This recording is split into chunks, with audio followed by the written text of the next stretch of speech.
KE7MGN. Contact me on my Echo Link. I have the computer running here showing that, and over here is my FT817, and my radio's going to time out, so go ahead, Arthur. My very first QSO just got my tech class ticket a week ago today, and because I was one of your YouTube subscribers under the name Navy Blue 82, I wanted to jump in here and say hello to you. QDH here is the Fallon Nevada, Kilo Echo 7 Mike Golf November, still working on the protocols. Yeah, very good. Well, I feel honored to be your first contact on the radio here with an Echo Link. So are you actually on the computer? That's probably what you're doing there. You're probably using the computer. So you are coming out on 446.0 here in Grass Valley with a couple watts. And I was wondering what you're doing out there. I know there's a big, was it Navy base there, I believe? And how did you get interested in ham radio and getting your ticket? Go ahead. Yes, as a matter of fact, I am on the Navy base, and the QTH here is actually on the base. I am a member. I'm in the Navy, and I've been a radio tech for years and years, almost 25 years of service. Oh boy. As an electronics technician. So I had been a Mars operator, had been working on HF radio for much of my career, but had always wanted my Morse ticket. But believe it or not, what motivated me was dropping of the code. I like to play with Morse. In fact, I have a key, but that was kind of a showstopper for me. Just really understood theory, didn't have a lot of motivation to sit and practice CW for my general ticket, which is what my goal was. And when they dropped the code, I immediately was one of the first in line to go down there and pick up a tech class ticket. And as a matter of fact, studying for the general, probably going to run down to Reno here in a couple of weeks and the test for Reno over Kilo Echo 7 Mike Golf November. Yeah, very good.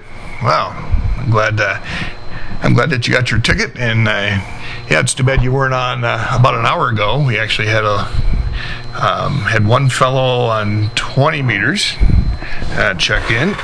And his call was W8BXG Dennis in Cincinnati, and I also had Foster and Jamie connecting with Echo Link, and I actually were cross-linking them to 20 meters. So, gee, you missed that by about an hour. Otherwise, you would have had your first HF contact via the link as well. Oh well, pretty soon you'll be a general and you'll be doing all that yourself. Go ahead.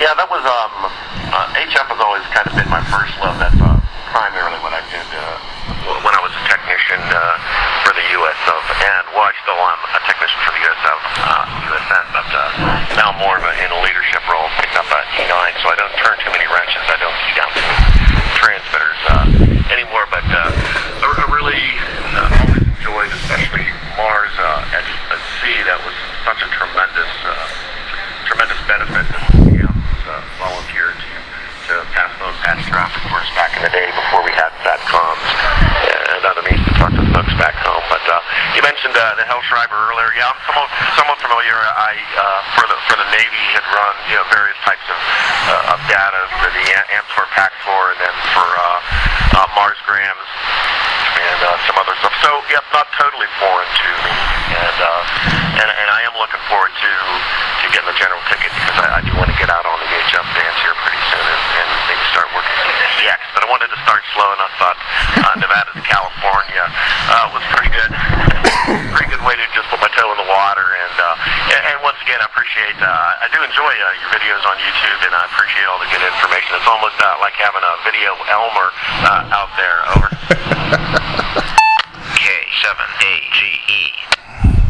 Yeah, very good. Well, I think this is my first video playing around here with Echo Link. So, so do you have a radio yet? Have you gone over to the candy store and run the little plastic card through? No, I haven't got a radio yet. That's on my to-do list. We do have an HF radio here on the base. It's part of the Mars Club system, but we no longer have a club call here on the Navy. Excuse me. That's kind of on my to-do list. I know there's Big Ham Fest in Reno coming up here in a couple of weeks, and I'll probably be running down there. But there's so many decisions, so many things out there, whether to I'm struggling still struggling with do I want to go HF QRP, and which I can get into pretty cheaply right away, or do I want to go with a handheld PHF, UHF, or just for local use here?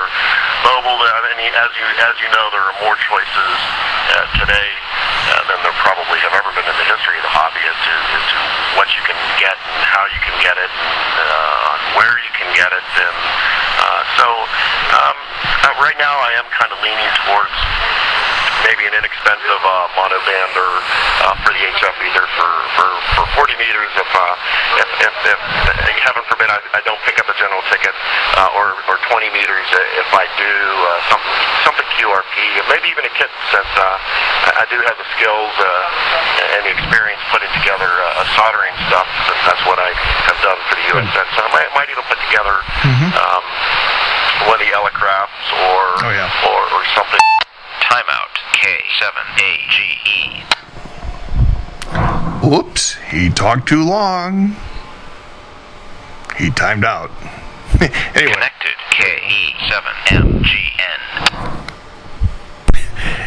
Well, you timed out your first link, so if you do that on a repeater, you typically have to buy coffee at the next repeater meeting. Go ahead. Yeah, okay, roger that. I noticed that I just keyed out the repeater, so I'll be free for in the future, and I owe you a cup of coffee. Over.